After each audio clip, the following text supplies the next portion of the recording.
Bueno, hoy os quiero hablar de la inversión en dividendos. Cuando trabajaba en el banco, me acuerdo cómo por ahí pasaban diferentes clientes, diferentes inversores, ahorradores, y llegaban y, generalmente, tengo que decirlo, eran inversores ahorradores de avanzada edad, y llegaban todos los días a la oficina y revisaban, el periódico, el papel salmón, las hojas de color rosa, por así decirlo, la prensa económica, y revisaban las cotizaciones, revisaban si había pagado alguna compañía algún dividendo, porque son inversores ahorradores muy familiarizados con los dividendos. Por tanto, seguramente tú hayas oído hablar de la inversión en dividendos, tengas unas acciones, quieras comprar X compañías solo porque pagan un buen dividendo.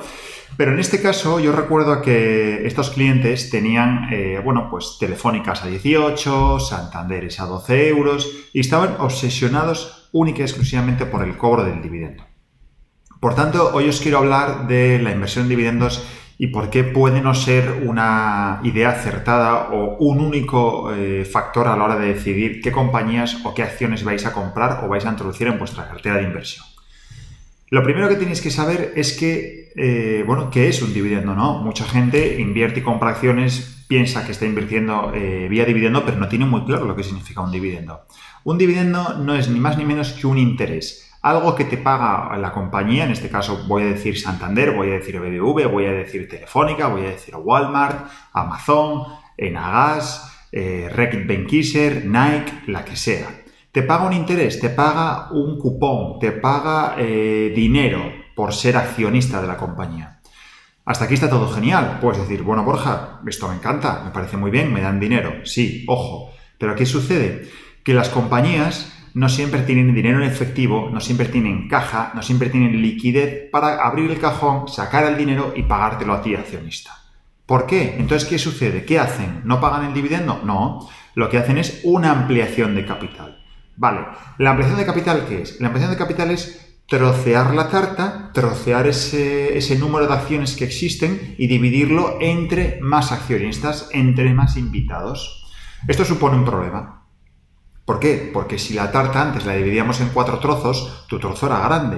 ¿Qué sucede si ahora esa misma tarta la divido en 6 trozos? Lo que sucede es que tu trozo automáticamente es más pequeño porque tienes que compartir con el nuevo que va a venir, con el nuevo accionista. Por tanto, vas a estar enfadado, porque tu tarta es más pequeñita, tu trozo es menor y vas a comer menos.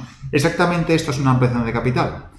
Cuando las compañías no tienen dinero ni tienen caja para pagar un dividendo en efectivo, lo que hacen es una ampliación de capital. Dividen entre nuevos accionistas el mismo trozo de tarta. Por tanto, tú, que ya eres accionista, tienes menos poder adquisitivo dentro de la compañía.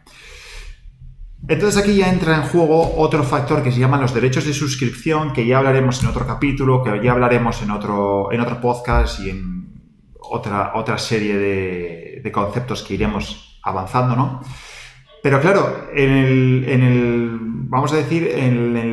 hecho en sí, que es el pago del dividendo, hay dos opciones. O te pago en efectivo porque la compañía va muy bien y tengo mucha caja y genero liquidez, o hago una ampliación de capital porque no quiero gastar esta caja.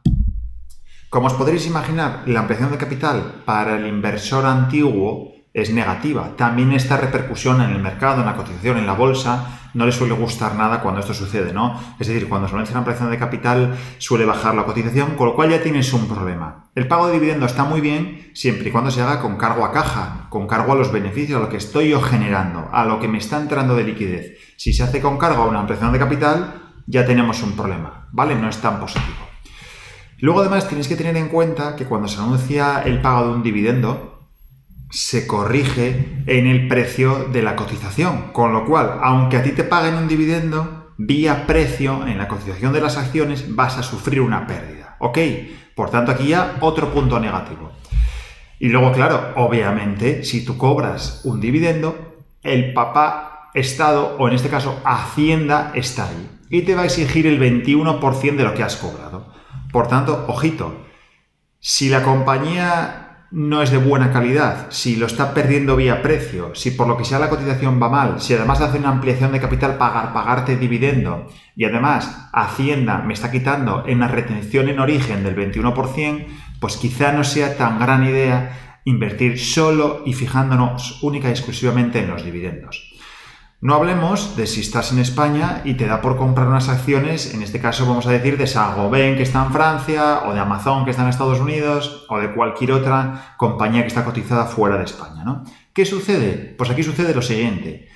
Si paga un dividendo, te va a retener en origen la hacienda, vamos a decir en este caso francesa o americana, y cuando tú recibes el dinero en tu cuenta corriente en España de ese dividendo, te va a retener la hacienda española. Es decir, estás asumiendo doble retención, doble impacto fiscal, en origen y en destino.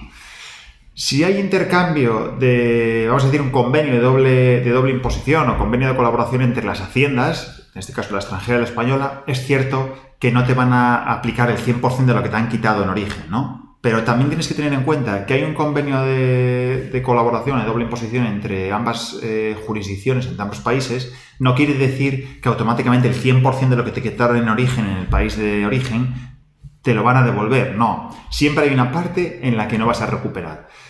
En la cual, para recuperarlo, te obligará a ir físicamente y personalmente a la hacienda de ese país, establecer los documentos y los papeleos que haga falta, y al final esto, para un inversor o un ahorrador pequeño, no compensa. Por tanto, invertir en dividendos está muy bien, fijarse en compañías que pagan dividendos sí que está muy bien, pero utilizarlo como la única herramienta para seleccionar una inversión, para decidir una compra de unas acciones y como único factor determinante que efectivamente va a repercutir esto en tu compra, en tu salida de dinero, para decir voy a invertir en estas acciones, en esta compañía, y voy a estar a largo plazo solo porque paga un buen dividendo, no lo vemos ni creo que sea una de las mejores decisiones que puedes tomar. Sí que es cierto que el pago de dividendo, la generación de caja, tener poca deuda, barreras a la entrada, ser un negocio sólido, un negocio que se pueda entender, que genera ventas, que además tiene un equipo gestor que lo hace muy bien porque es familiar o porque lleva 50 años en el puesto, pues todo esto sí que puede ser un factor determinante a la hora de invertir. Pero fijándonos solo en los dividendos, no lo termino de ver. Si os ha gustado esta píldora sobre inversión y sobre finanzas, os invito a que os suscribáis al canal, os invito también a que nos sigáis en todas las redes sociales y que nos busquéis en Spotify a través del podcast Finanzas e Inversión. Yo soy Borja y os mando un abrazo enorme. Chao, chao.